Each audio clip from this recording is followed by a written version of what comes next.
Hello guys, subscribe our YouTube channel and press bell icon button. Bell icon button press करने से आपको जो भी वीडियोस हम अपलोड करेंगे उसका नोटिफिकेशन आपको मिलता रहेगा। तो स्वागत है आपका स्पोकन इंग्लिश क्लास में। आज हम देखेंगे कि इंग्लिश में हम शुड का यूज़ कैसे कर सकते हैं। शुड का हिंदी मीनिंग हम कह सकते हैं कि चाहिए। जिन सेंटेंसेस के लास्ट में ना चाहिए इस तरह के वर्ड आते हैं उसको हम शुड से लिखते हैं।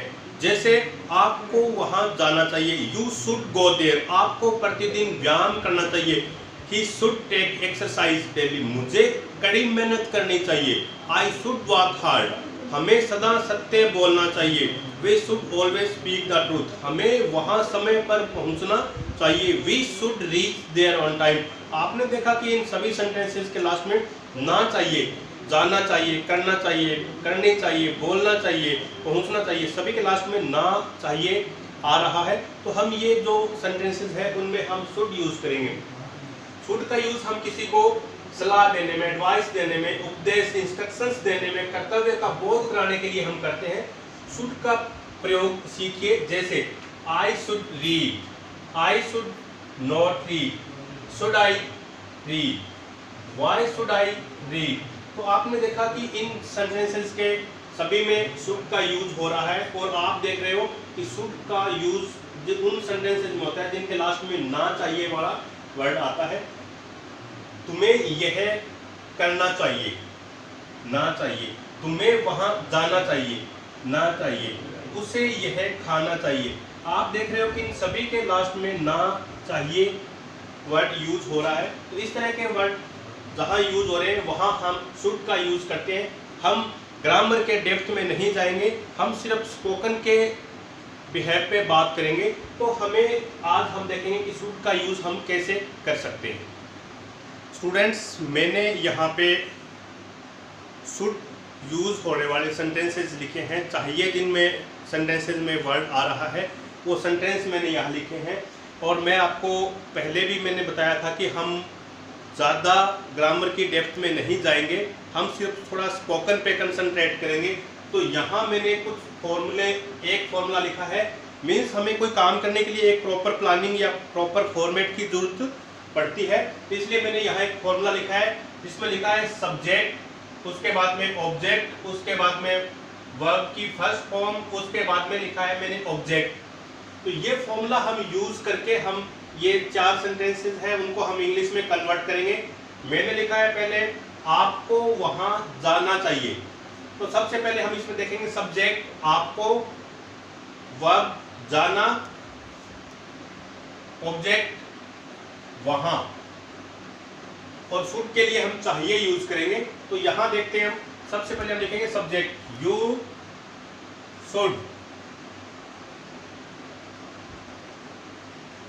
गो देयर, आपको वहां जाना चाहिए। यू शुड गो देयर, आपको प्रतिदिन व्यायाम करना चाहिए, आपको प्रतिदिन व्यायाम करना चाहिए। You should take exercise every day,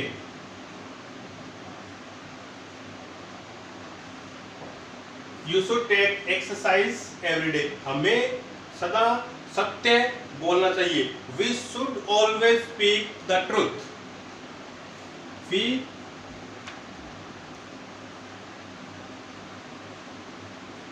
we should, अब सब्जेक्ट वी आ गया, उसके बाद में सत्य बोलना चाहिए, हमें सदा सत्य बोलना चाहिए। We should always speak the truth, हमें सदा सत्य बोलना चाहिए। नेक्स्ट सेंटेंस है उसे मेरे साथ आना चाहिए, उसे मेरे साथ आना चाहिए। उसे हम यहाँ देखते हैं ही है या सी है, लेकिन यहाँ कुछ आइडेंटिफाई नहीं हो रहा है, तो हम यहाँ ही और सी में से कुछ भी यूज कर सकते हैं। मेरे साथ आना चाहिए, he should come with me. तो आपने देखा कि जो 4 सेंटेंसेस है उसमें हमने ये फॉर्मूला यूज किया। उसमें सबसे पहले हमने सब्जेक्ट, फिर शुड, फिर वर्ब की फर्स्ट फॉर्म, उसके बाद में ऑब्जेक्ट, और हमने ये चारों सेंटेंसेस बनाए। आप इनको ध्यान से देखिए और ध्यान से इनको फॉलो कीजिए, और उसके बाद में आप इस तरह के हिंदी में सेंटेंस बना के उनकी प्रैक्टिस कीजिए। स्टूडेंट्स, अब हम बात करेंगे नेगेटिव सेंटेंसेस की, जिनमें नॉट यूज किया जाता है, नहीं यूज किया जाता है, तुम्हें यह नहीं लाना चाहिए था। तो इसके लिए हमने पहले वाला जो फॉर्मूला है उसमें सिर्फ इतना ही चेंज किया है कि सब्जेक्ट के बाद में हमने इसमें नॉट लगाया है। तो पहले सब्जेक्ट, उसके बाद में शुड, उसके बाद में नॉट, फिर वर्ब की फर्स्ट फॉर्म, उसके बाद में ऑब्जेक्ट। तुम्हें यह नहीं लाना चाहिए था। सेम इसी फॉर्मूले के अंदर हम ये सेंटेंसेस को सेट करेंगे। तो देखते हैं हम सबसे पहले सब्जेक्ट, यू शुड, इसके बाद में शुड के बाद में नॉट, यू शुड नॉट, तुम्हें यह नहीं लाना चाहिए, यू शुड नॉट ब्रिंग, लाना, BRING, you should not bring it, तुम्हें यह नहीं लाना चाहिए, तुम्हें झूठ नहीं बोलना चाहिए। सेम इसी तरीके से पहले सब्जेक्ट, उसके बाद में शुड, शुड के बाद में नॉट, यू शुड नॉट, तुम्हें झूठ नहीं बोलना चाहिए, you should not tell a लाई।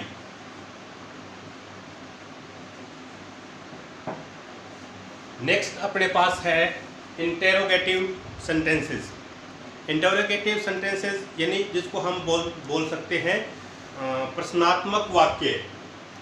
इनके लास्ट में क्वेश्चन मार्क लगता है। इसमें हम देखेंगे पहले शुड, सब्जेक्ट प्लस वर्ब की फर्स्ट फॉर्म, उसके बाद में ऑब्जेक्ट, उसके बाद में क्वेश्चन मार्क। मैंने यहाँ सेंटेंसेस लिखे हैं 3। क्या मुझे यह करना चाहिए, तो सबसे पहले हम क्या लगाएंगे, शुड, उसके बाद में सब्जेक्ट, उसके बाद में वर्ब की फर्स्ट फॉर्म, उसके बाद में ऑब्जेक्ट। शुड, सब्जेक्ट इसमें मुझे, आई, शुड आई, करना चाहिए, डू दिस। लास्ट में लगाएंगे क्वेश्चन मार्क। क्या उसे यह खाना चाहिए, शुड,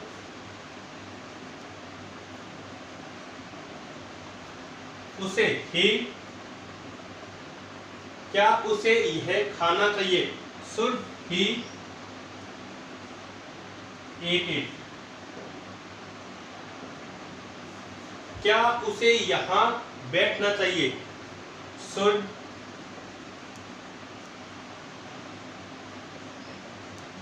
ही सिट हियर। तो स्टूडेंट्स, यहाँ हम कुछ ऐसे सेंटेंसेस के बारे में बात करेंगे जो सेंटेंसेस इंटरगेटिव भी है और नेगेटिव भी है, और साथ में उनमें WH फैमिली के भी वर्ड्स जुड़े हैं, जैसे व्हाट, वेयर, व्हेन। जैसे हम कई बार ऐसे बोलते हैं कि आपको वहाँ कब नहीं जाना चाहिए, आपको वहाँ क्यों नहीं जाना चाहिए। इस तरह के जो सेंटेंसेस है उनके लिए हम फॉर्मूला यूज करेंगे। सबसे पहले हम स्टार्टिंग में WH वर्ड यूज करेंगे जो भी दिया हुआ है, उसके बाद में शुड, उसके बाद में सब्जेक्ट, उसके बाद में नॉट, फिर वर्ब की फर्स्ट फॉर्म, और उसके बाद में ऑब्जेक्ट। इस तरह से मैंने यहाँ सेंटेंसेस लिखे हैं 3। उसे मेरे साथ अंग्रेजी कब नहीं बोलनी चाहिए, तो कब है वो यहाँ WH वर्ड भी आ गया, साथ में नहीं है, नेगेटिव भी आ गया, तो इसमें तीनों आ गए, इंटरगेटिव, नेगेटिव और WH फैमिली के। तो इसमें मैंने यहाँ लिखा है When should he not speak English with me। Next है तुम्हें यह काम कल क्यों नहीं करना चाहिए, Why should you not do this work tomorrow। Next है बच्चों को यहाँ कब नहीं आना चाहिए, When should the children not come here। बच्चों को यहाँ कब नहीं आना चाहिए, कब, कल। कब के लिए जो WH फैमिली का जो वर्ड है वो हमने व्हेन यूज किया, when should the children not come here. तो स्टूडेंट्स हमने आज यहाँ पर शुड के यूज होने वाले सेंटेंसेस हैं वो हमने आज पढ़े और आपको इसकी अच्छे से प्रैक्टिस करनी है और इसके बारे में आपने बहुत सारे सेंटेंसेस है वो खुद ने बना के और खुद ने ही उनको कन्वर्ट करना है। गलती करोगे तभी आप अच्छा सीखोगे, तो आप इस चीज़ की बिल्कुल भी टेंशन मत लो कि मैं गलती कर रहा हूँ, बोलते टाइम लिखते टाइम डजेंट मैटर। आप गलत करोगे तभी सही करना सीखोगे। Thank you.